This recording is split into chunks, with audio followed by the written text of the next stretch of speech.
Warren Buffett's Kraft Heinz deal is coming apart after 10 years. Not everything Warren Buffett does turns into gold, and he readily admits that he does have his mistakes.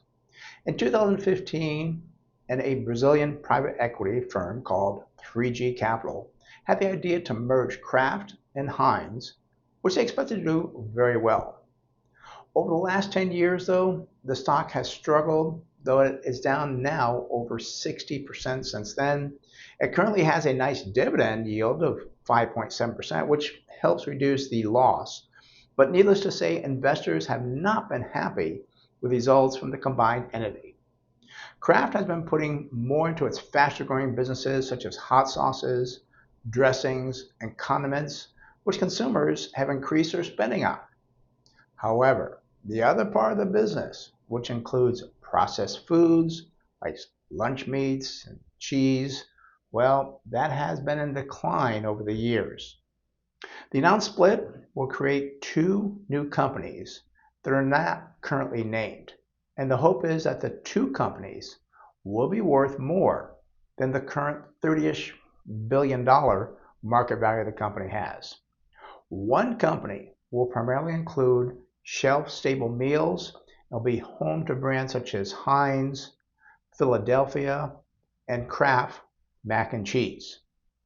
This part of the business accounted for $15.4 billion in 2024 net sales, and approximately 75% of those sales came from sauces, spreads, and seasonings. The second company would, accordingly to Kraft, be a scaled portfolio of North American staples and would include items such as Oscar Mayer, Kraft Singles, and Lunchables. The company would have had approximately $10.4 billion in 2024 net sales. Executive Chair of the Board, Miguel Patricio, said Kraft Heinz brands are iconic and beloved, but the complexity of our current structure makes it challenging to allocate capital effectively, prioritize initiatives, and drive scale in our most promising areas. Now, by separating into two companies, we can allocate the right level of attention and resources to unlock the potential of each brand to drive better performance and the creation of long-term shareholder value.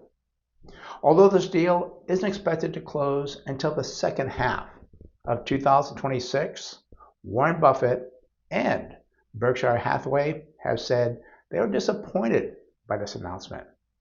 This is important considering the fact that Berkshire remains the largest shareholder with a 27.5% stake in the company. The question is, could his disappointment lead to the selling of shares? While Buffett may not like it, there have been other successful recent splits like Kellogg and General Electric. Keurig Dr. Pepper is also unwinding their 2018 transaction, but it is still unknown if that will be another success story. One reason businesses will acquire another company is to try to diversify their business and enhance the earnings going forward. Well, unfortunately, sometimes the opposite happens, and it creates more complexity that leads to business struggles and a suffering stock price. Normally, when the split is announced, the stock will increase in value as investors see the opportunity for more value. But that has not been the case with Kraft so far, as it looks like Buffett's disapproval created a large overhang and resulted in a stock price that fell more than 7% after the announcement. I'm Brent Wilsey with Wilsey Asset Management.